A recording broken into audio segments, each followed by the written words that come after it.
A summer of blackouts is what the Australian energy market operator is warning. Delays in renewable energy transmission and coal reliability, the dualling issues here. Joining me live now is the Nationals MP Keith Pitt.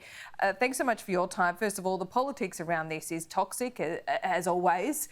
There's a blame game going on. So let me ask you, do you take any responsibility for the 10 years in which your side of politics was in power? Did you not do enough in the renewable energy space? Laura, if saying I told you so would make a difference, I'd say I told you so.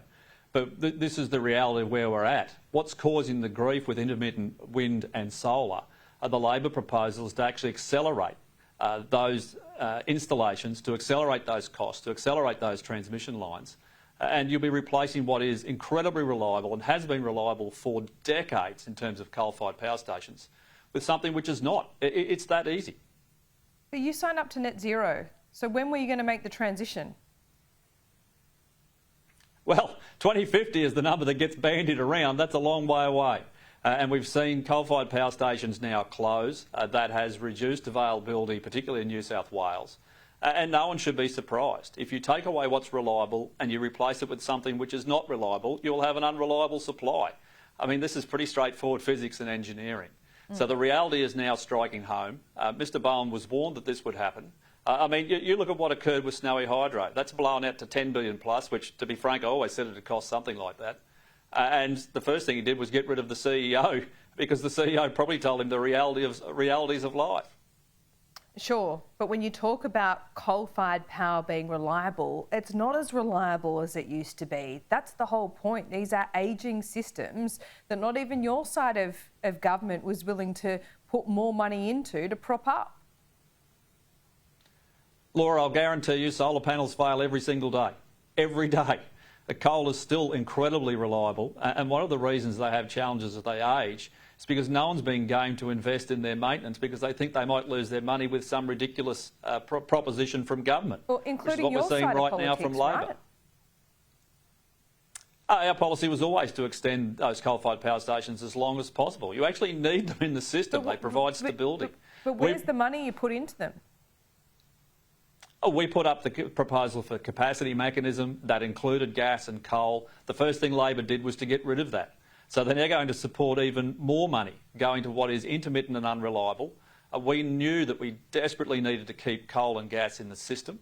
That's why the capacity mechanism was put forward. And it's still there, but they've struck out the things that will actually make it work.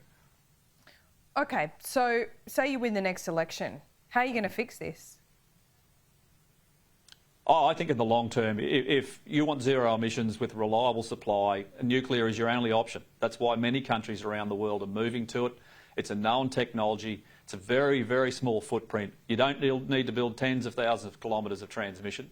We've got to sweat the existing assets for as long as possible. All of our existing coal-fired power stations, you need to bring in more gas peakers. That was always the proposal. If you look at the gas infrastructure plans we put forward, we knew we need to get more gas around the country. But you've got problems with the states. Victoria won't bring gas on. They're one of the challenges now in terms of potential shortfalls. I mean, South Australia gets put up as this great renewable winner. Well, they keep the lights on with diesel generators, hundreds of millions of dollars worth. What about nuclear, though? It's not being taken seriously by this government. They say it's too expensive. So wouldn't that push the cost of power up as well, that proposal? I mean, no one's proposal is talking about bringing prices down at the moment. Well, I think that's a really good point, Laura. All of this is being done right now under Labor without any concern for price. We've got people who can't pay their bills right now. Nuclear doesn't have much concern for price, though, does it, in the short term either? Yeah, but I mean, Chris Bowen has been using the Gen Cost report, waving it around like it's some sort of nirvana. What's being demonstrated now is it's not actually accurate. It hasn't included the cost to replace wind and solar every 2 decades. It hasn't included the cost of Snowy Hydro. It doesn't include the cost for all the transmission across the country. You're not comparing apples with apples.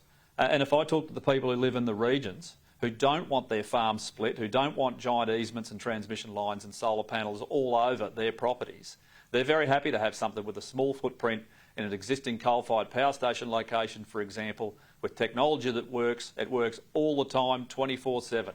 I think in the long term and the medium term, this is the only real prospect. What happened to technology, not taxes? Is that just a phrase? Well, this is technology. There's no additional taxes for this. And let's face it, Australia will have a nuclear industry. Labor has to deliver one as part of AUKUS. They've already lifted the moratorium to build submarines in Adelaide. They have to have all of the technical components and the support and the people who are trained. They have to deal with high-level radioactive waste. It's all there. It has to be done where's that waste and delivered going to go? by Labor. Are you happy for that to be in your electorate? Well, there's no proposal for that here right now. But it's got to be done, Laura. It is part of the AUKUS agreement. Because everyone wants nuclear until we talk about where the waste is going to go, and no one wants it in their backyard. Well, let's look at the low-level waste proposal in Kimba in South Australia. There is a community with 63% support who battled through for 8 years, who wanted the facility. And what happened? Labor has let the judge's decision stand to not have that facility go forward. We've been looking for a site for that for more than 4 decades. Where is the national interest in these decisions? If you have a community that's supportive and you've gone through all the processes and it meets all the technical requirements, then why wouldn't you just build it there? And this is a proposal that's still alive. Labor could fix it tomorrow. They could deem the site in the parliament next week.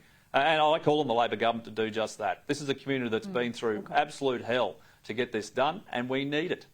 So you just don't want it in Hinkler, though? Well, there's no proposal for that. And one of the challenges I have here, Laura, is that we're prone to earthquakes. I mean, I'm not looking for a cop-out. It's just a statement of fact. All right, let's have this conversation another time. I like it. We'll speak soon. Great to be with you.